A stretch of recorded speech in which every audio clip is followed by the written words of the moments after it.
하나님, 새벽에 눈을 떠서 가장 먼저 주님께 우리의 몸과 마음을 드립니다.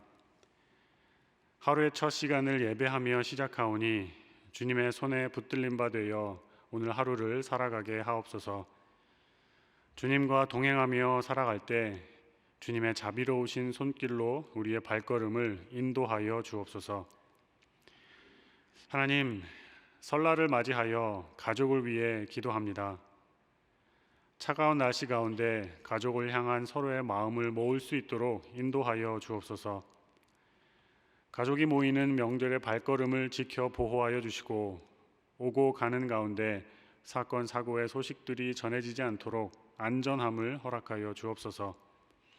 가정의 주인 되시는 하나님으로 인해 기쁨과 감사가 넘치고 우리 가족에게 허락하신 은혜를 세어보며 주님을 향한 믿음을 더욱 견고히 하는 시간이 되게 하여 주옵소서. 하지만 우리가 살아가는 세상에서 가족들이 모이는 문화가 변화하고 있습니다. 가족으로 함께하고 싶지만 직장 일이 바빠 시간을 낼 수 없는 이들이 있습니다. 아이들은 명절이어도 학원 스케줄이 있으며 아이들을 도와야 하는 엄마들의 모습도 있습니다. 이러한 흐름 가운데 지켜야 할 것을 지키고 또 간직해야 할 것은 간직할 수 있는 공감대가 형성될 수 있도록 우리 가족들에게 한 마음을 허락하여 주옵소서. 그리스도인의 가족이 세상과 달라야 하겠습니다.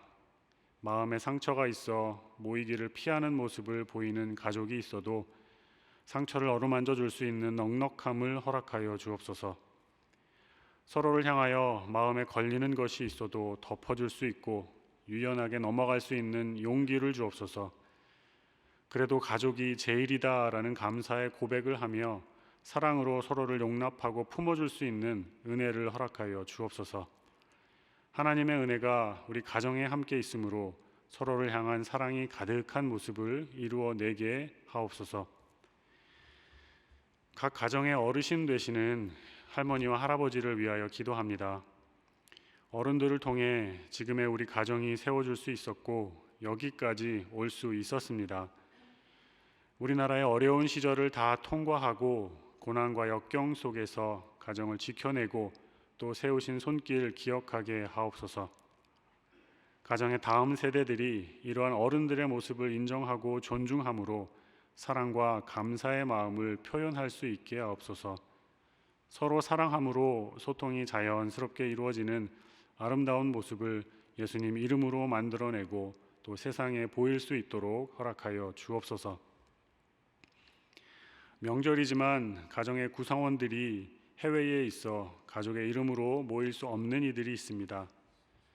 해외에 거주하고 공부하고 또 해외에서 직장에 다니기 때문에 장단기 체류를 해야 해서 명절에 만날 수 없습니다. 자녀들이 잘 되어 기쁘고 기회를 얻어 열심히 살아가는 것을 보는 것은 좋은 일입니다. 그래도 만날 수 없고 볼 수 없음에 서운함과 헛헛함이 드는 것이 사실입니다.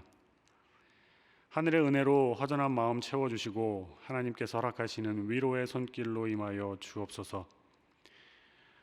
명절 기간 동안에 요양원에 계신 부모님으로 인하여 가슴 아파하는 자녀들이 있습니다. 자녀들 마음에 있는 무거움과 어떻게 할 수 없는 연약함과 안타까움을 모두 주님께 내어 드립니다. 주님께서 자녀들의 마음에 평안을 주시고 오랜 수고로 지쳐있는 이들의 마음을 위로하여 주옵소서. 취업이 안 되고 결혼이 늦어지며 다음 단계로 나아가는데 어려움 겪고 있는 자녀들로 인하여 가슴 아파하며 마음 상해 있는 부모님이 있습니다. 기도 응답이 더디 옴으로 인하여 낙담하고 있는 부모님을 다시금 회복시켜 주옵소서. 다시 하나님께 기도하며 나아갈 때 우리들의 자녀를 향한 부모님의 기도를 응답하여 주옵소서. 자녀가 잘 되는 모습 볼 수 있도록 인내를 온전히 이루게 하여 주시기를 원합니다. 모일 수 있는 가족이 있고 가까이 할 수 있는 사람이 있고 또 약간의 오해와 다툼이 있어도 가족이 있어서 참 감사합니다. 그리고 우리에게 허락하신 교회 구성원들, 주님의 이름으로 하나 되어 협력하여 교회를 세워나가는 이들이 있습니다. 이 모든 이들을 향한 감사의 마음을 지니는 시간 갖게 하여 주시옵소서. 오늘 그들을 위해 그 이름을 부르며 주님의 평화가, 주님의 인도하심이, 주님의 사랑이 전해질 수 있도록 기도하기 원합니다. 하나님께서 허락하시는 사랑의 마음으로 넉넉함으로 다가가는 우리의 모습이 있게 하여 주옵소서. 이제 하나님 말씀 앞으로 나아갑니다. 에스겔서를 통하여 허락하시는 하나님 말씀을 집중하여 듣기를 원합니다. 하나님의 말씀이기에 오늘 우리에게 허락하시는 메시지가 있는 줄 믿습니다. 우리가 새겨 들어야 할 말씀, 우리가 집중하여 실천해야 할 말씀을 허락하여 주옵소서. 주님 말씀하시면 우리가 듣겠나이다. 모든 것 감사하며 예수님의 이름으로 기도드립니다. 아멘. 하나님께서 오늘 우리에게 허락하시는 말씀은 에스겔 33장 21절부터 33절까지의 말씀입니다. 에스겔 33장 21절부터 33절까지 함께 읽겠습니다. 우리가 사로잡힌 지 12회째, 10째 달, 5째 날에 예루살렘에서부터 도망하여 온 자가 내게 나와 말하기를 그 성이 함락되었다 하였는데 그 도망한 자가 내게 나아오기 전날 저녁에 여호와의 손이 내게 임하여 내 입을 여시더니 마치 그 사람이 내게 다가올 그때에 내 입이 열리기로 내가 다시는 잠잠하지 아니하였노라. 여호와의 말씀이 내게 임하여 이르시되 인자야, 이 이스라엘의 이 황폐한 땅에 거주하는 자들이 말하여 이르기를 아브라함은 오직 한 사람이라도 이 땅을 기업으로 얻었나니 우리가 많은즉 더욱 이 땅을 우리에게 기업으로 주신 것이 되느니라 하는도다. 그러므로 너는 그들에게 이르기를 주 여호와께서 이같이 말씀하시되 너희가 고기를 핏째 먹으며 너희 우상들에게 눈을 들며 피를 흘리니 그 땅이 너희의 기업이 될까 보냐. 너희가 칼을 믿어 가증한 일을 행하며 각기 이웃의 아내를 더럽히니 그 땅이 너희의 기업이 될까 보냐 하고 너는 그들에게 이르기를 주 여호와께서 이같이 말씀하시되 내가 나의 삶을 두고 맹세하노니 황무지에 있는 자는 칼에 엎드러뜨리고 들에 있는 자는 들짐승에게 넘겨 먹히게 하고 산성과 굴에 있는 자는 전염병에 죽게 하리라. 내가 그 땅이 황무지와 공포의 대상이 되게 하고 그 권능의 교만을 그치게 하리니 이스라엘의 산들이 황폐하여 지나갈 사람이 없으리라. 내가 그들이 행한 모든 가증한 일로 말미암아 그 땅을 황무지와 공포의 대상이 되게 하면 그때에 내가 여호와인 줄을 그들이 알리라 하라. 인자야, 내 민족이 담 곁에서와 집 문에서 너에 대하여 말하며 각각 그 형제와 더불어 말하여 이르기를 자, 가서 여호와께로부터 무슨 말씀이 나오는가 들어보자 하고 백성이 모이는 것 같이 내게 나아오며 내 백성처럼 내 앞에서 앉아서 내 말을 들으나 그대로 행하지 아니하니 이는 그 입으로는 사랑을 나타내어도 마음으로는 이익을 따름이라. 그들은 내가 고운 음성으로 사랑의 노래를 하며 음악을 잘 하는 자 같이 여겼나니 내 말을 듣고도 행하지 아니하거니와 그 말이 응하리니 응할 때에는 그들이 한 선지자가 자기 가운데 있었음을 알리라. 아멘. 오늘 말씀 21절을 보시면 우리가 사로잡힌 지 12째 해, 10째 달, 5째 날에 이렇게 되어 있습니다. 날짜 계산이 정확하게 표시되어 있는 것은 중요한 것을 언급하기 위해서인데 예루살렘이 멸망했다고 합니다. 하나님 임재의 상징인 예루살렘이 멸망했다는 것은 이스라엘 백성들에게 큰 충격입니다. 이스라엘 백성들은 지금 바벨론에 잡혀와 있지만 예루살렘만큼은 멸망하지 않을 것으로 믿고 있었습니다. 예루살렘은 하나님이 임재하시는 곳입니다. 어떻게 하나님이 계시는 곳이 멸망할 수 있으며 어떻게 예루살렘이 멸망할 수 있는가? 그들은 의문을 가질 수밖에 없었습니다. 이렇게 중요한 사건, 그 예루살렘이 멸망했다는 소식이 에스겔이 있는 곳까지 전달이 되었습니다. 예루살렘에서 바벨론까지는 거리가 좀 있어서 소식이 전달되기까지는 시간이 걸렸을 겁니다. 예루살렘이 멸망했다는 소식은 에스겔이 예언 활동을 하는 것으로 바로 이어집니다. 이 사건에 대하여 하나님께서 하실 말씀이 있었고 그것은 에스겔을 통하여 전달되고 있습니다. 24절 말씀 함께 읽겠습니다. 24절입니다. 인자야, 이 이스라엘의 이 황폐한 땅에 거주하는 자들이 말하여 이르기를 아브라함은 오직 한 사람이라도 이 땅을 기업으로 얻었나니 우리가 많은즉 더욱 이 땅을 우리에게 기업으로 주신 것이 되느니라 하는도다. 하나님께서 예루살렘에 살고 있는 사람들을 향하여 황폐한 땅에 거주하는 이들, 이렇게 이제 말씀을 하십니다. 이들은 바벨론의 포로로 잡혀오지 않고 예루살렘에 남아 있었던 사람들입니다.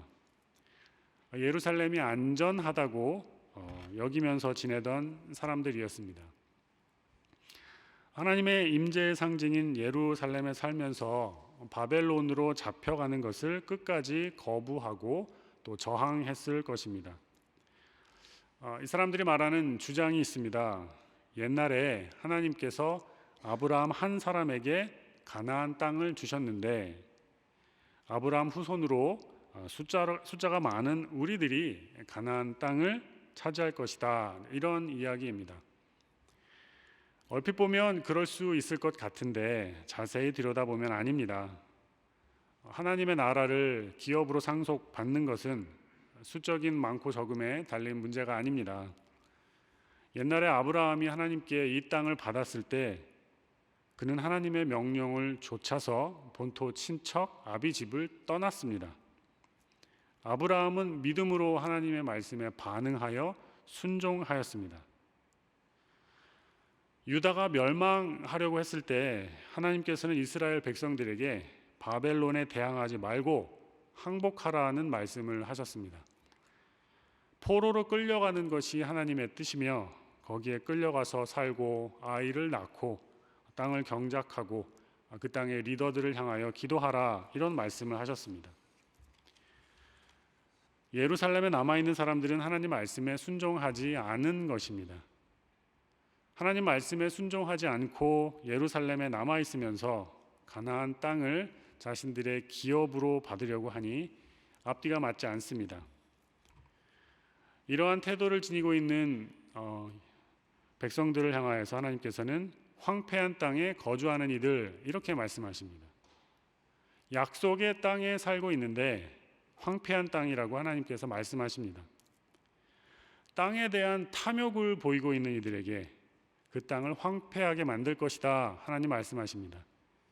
교만할 뿐더러 이웃들에게 죄를 짓고 회개하지도 않는 이들에게 이 땅이 완전히 황폐해질 때까지 심판을 지속하실 것이다, 이런 말씀을 하고 계신 겁니다.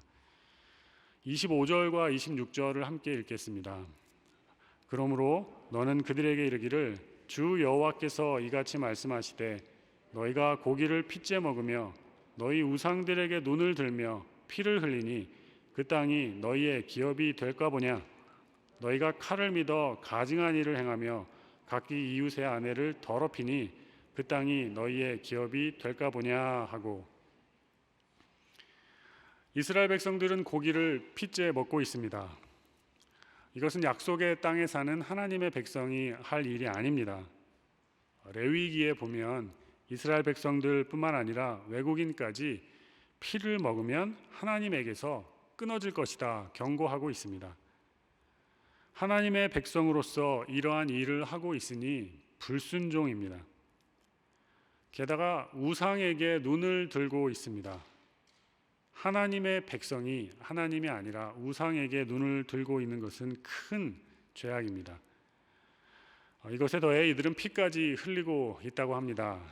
살인 행위를 하는 것이며 직접적인 살인뿐만 아니라 이웃에 대한 불의한 일까지 포함하여 약한 사람들, 가난한 사람들의 생존을 위협하는 일까지 했을 것으로 보입니다. 하나님께서는 죄를 그치지 않고 이러한 일을 보이는 이들을 향하여 이래도 가나안 땅이 너희 것이냐, 이런 질문을 하십니다.